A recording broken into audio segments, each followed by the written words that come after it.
इसमें हम पढ़ रहे हैं tracing changing through the thousand of years, 1000 साल के दौरान जो भी चेंजेस हुए हैं उसके बारे में पढ़ेंगे। अल इदरीसी एक मैप बनाता है जिसमें सब कॉन्टिनेंट में इंडिया को दिखाया गया है। ये मैप हमारा जो बनाया गया है 1154 में बनाया गया है, 1720 में दूसरा फ्रांस कैटो के ऊपर द्वारा मैप बनाया गया है। क्वाइट डिफरेंट है, सेम एरिया इसमें दिखाया गया है, ये दिखाया गया है, लेकिन अल इदरीसी के में साउथ वाला नॉर्थ में दिखाया गया है।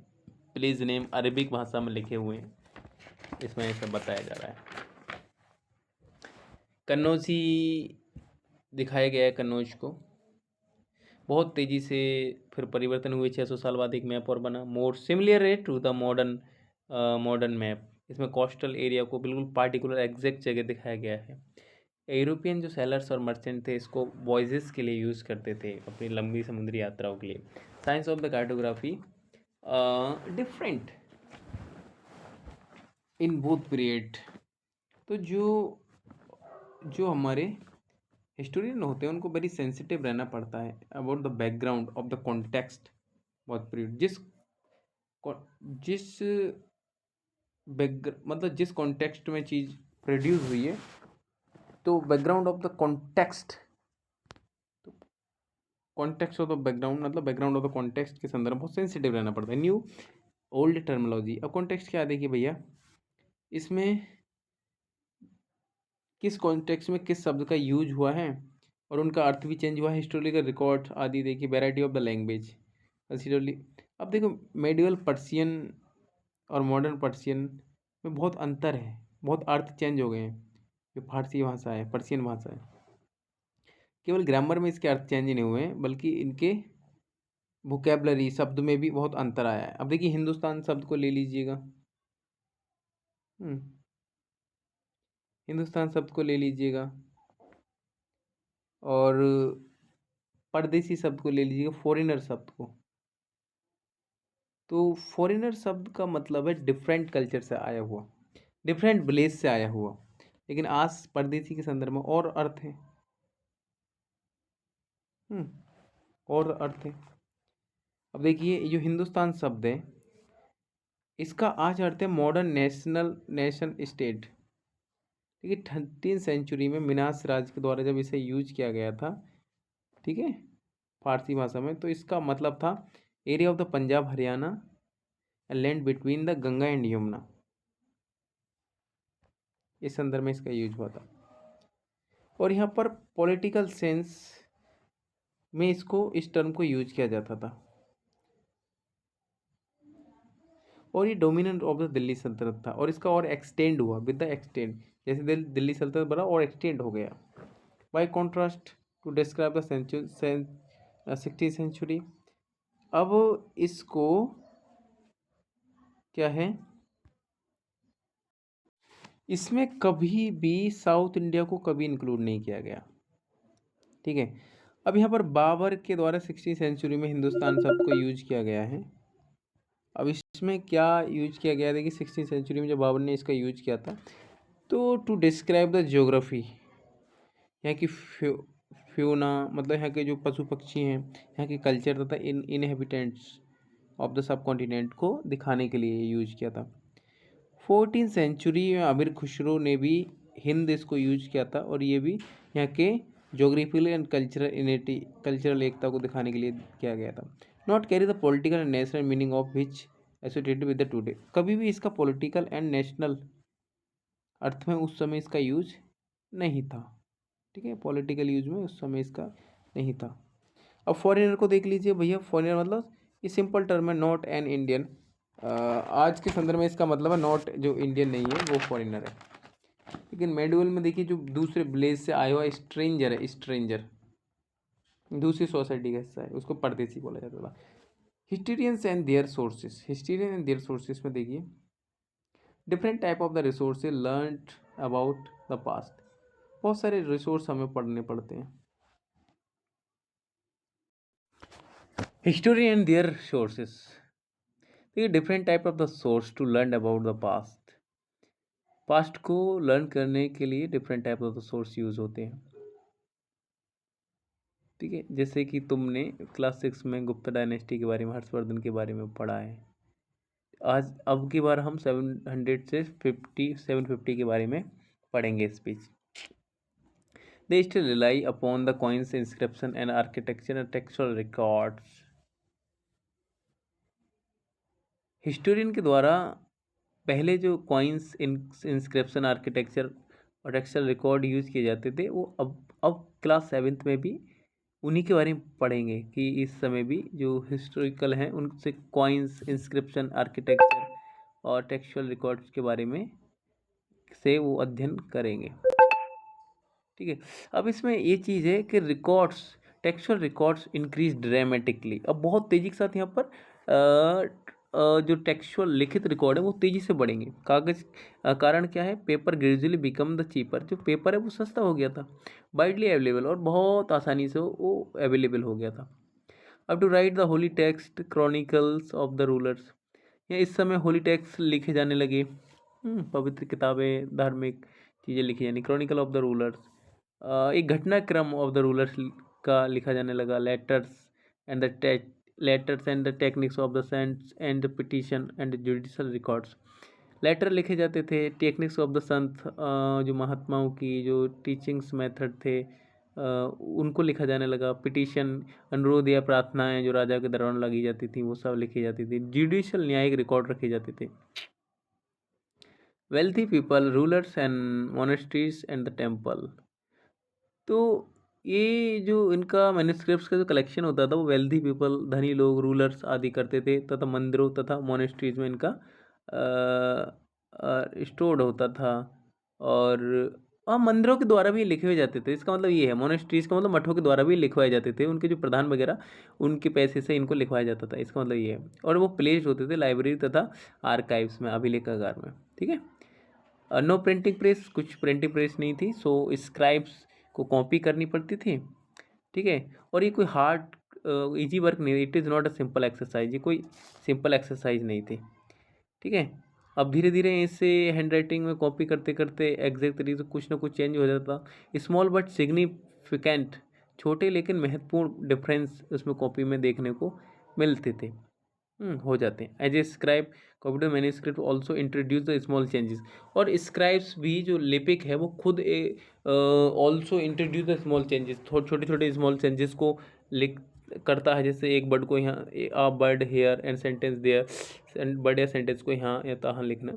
तो ये स्मॉल डिफरेंसेस थे, ग्रीव द ओवर सेंचुरी। पूरी सेंचुरी में, 100 साल में इनका पूरा कंप्लीट अर्थ जो चेंज हो जाता, substantially different from one to another, इसका कम्प्लीटली अर्थ चेंज हो जाता था। ठीक है। और इसमें rarely find the original manuscript, हम बहुत ही रेयरली ओरिजिनल मैन्युस्क्रिप्ट फाइंड करते हैं, हमें नहीं मिलती वो पढ़ने को। The totally depended on the upon copy on the made by the letter scribe, जो लेटर स्क्राइब के द्वारा कॉपी बनाई गई है कंप्लीटली उनके ऊपर ही डिपेंड होना पड़ता है। Historian have to the read the different manuscript version of the same text of the guesses to the author had originally written. देखिए कंप्लीट भाई, हमें जो स्क्राइब के द्वारा लिखी गई जो मैन्युस्क्रिप्ट है उन पर ही हमें डिपेंड होना पड़ता है, ये हमने बात बताई। और यहाँ पर लिखा है कि जो historian have to read the different manuscript, तो जो स्क्राइब्ड है उसको डिफरेंट टाइप ऑफ मैन्युस्क्रिप्ट पढ़नी पड़ती हैं of the same to the guess, the same text, same text की बहुत सारी वो पढ़नी पड़ती हैं, और गैस लगाना पड़ता है कि क्या उसमें ओरिजिनल में लिखा हुआ था। ठीक है।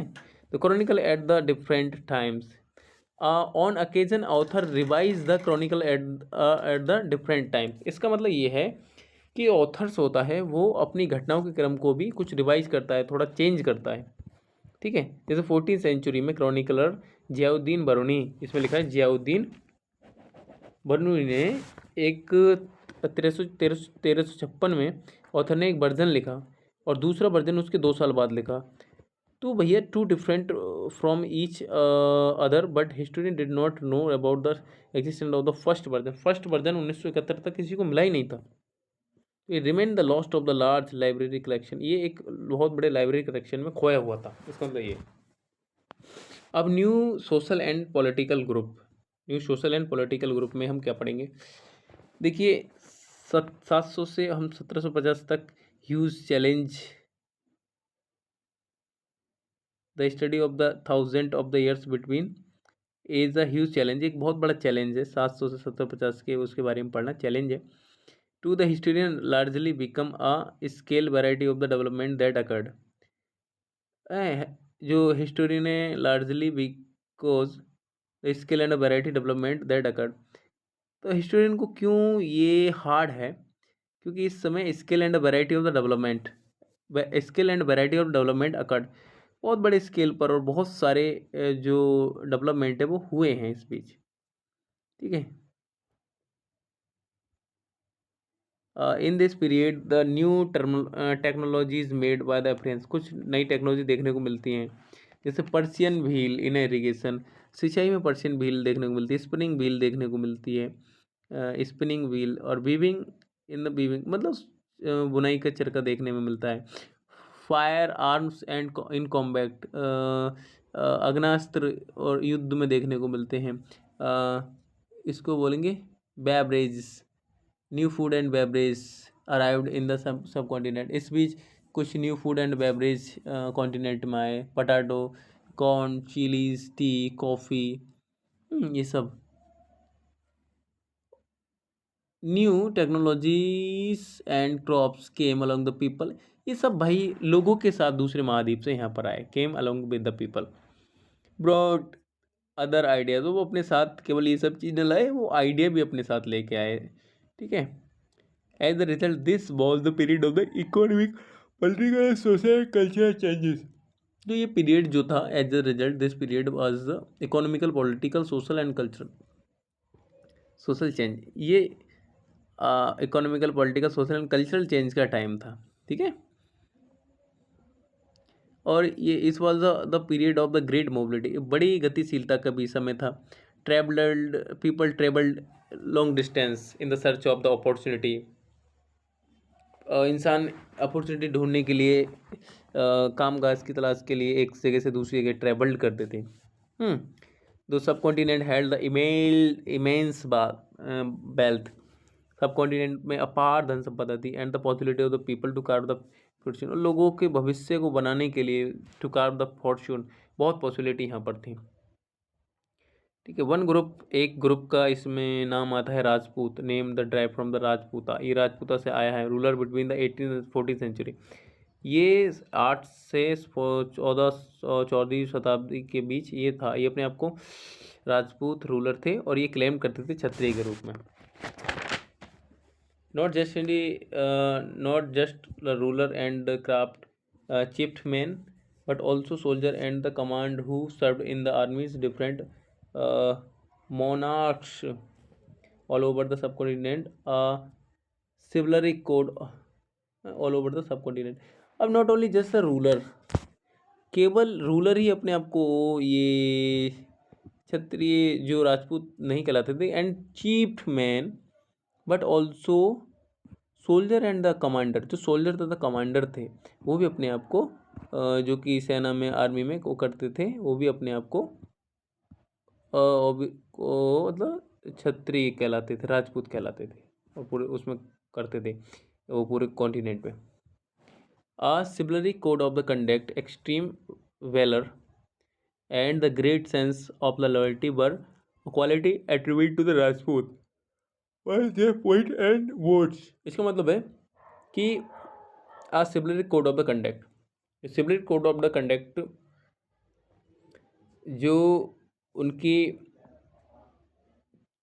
कोड ऑफ कंडक्ट मतलब उनकी चरित्र तथा उनकी बहादुरी और उनकी great sense of the loyalty, और उनके अंदर जो great sense of the loyalty था, उनकी ये सब क्वालिटी थी।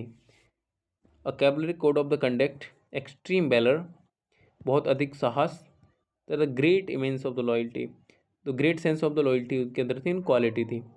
तो इन सब का गुणगान किया जाता था by the poets and the boards, boards BARDS, birds बोलेंगे इसको, बोर्ड्स ही पढ़ेंगे, boards, and other group of the people such as the Maratha, Sikh, Ahom, Jat and Kayast also use the opportunity of the age become the political important. इस समय का फ़ायदा उठाकर मराठा, सिख, जाट, अहोम और कायस्थ ने भी हालातों का फायदा उठाकर अपने आप को पॉलिटिकल रूप से मजबूत किया। ठीक है, इसमें ये the gradual cleaning of the forest, धीरे धीरे जंगलों को साफ किया गया। एक्सटेंशन ऑफ द एग्रीकल्चर, खेती का विस्तार किया गया। ठीक है,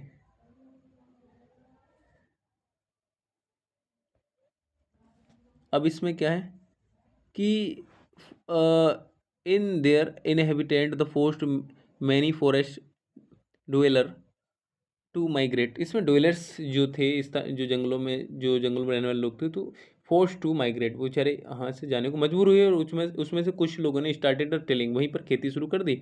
and the land and become the peasant, और वो किसान बन गए। The new peasant group gradually began to influenced, और वो प्रभावित होना शुरू हो गए, मतलब वो टच में आने लगे बाय द रीजनल मार्केट, स्थानीय मार्केट तथा चीफ्ड मैन, सरदारों और प्रीस्ट, पुजारी तथा मोनास्ट्रीज और टेम्पल, मतलब मंदिरों, मठों, बाजारों, सरदारों, पुजारियों आदि के वो टच में आ गए। And brother required to the pay tax, और उनके द्वारा फिर टैक्स भी दिया जाता था। एंड गुड एंड सर्विसेज भी दी जाती थी लोकल लॉर्ड्स को, जो स्थानीय एक सरदार हुआ करता था। As the result significant economical and social difference emerged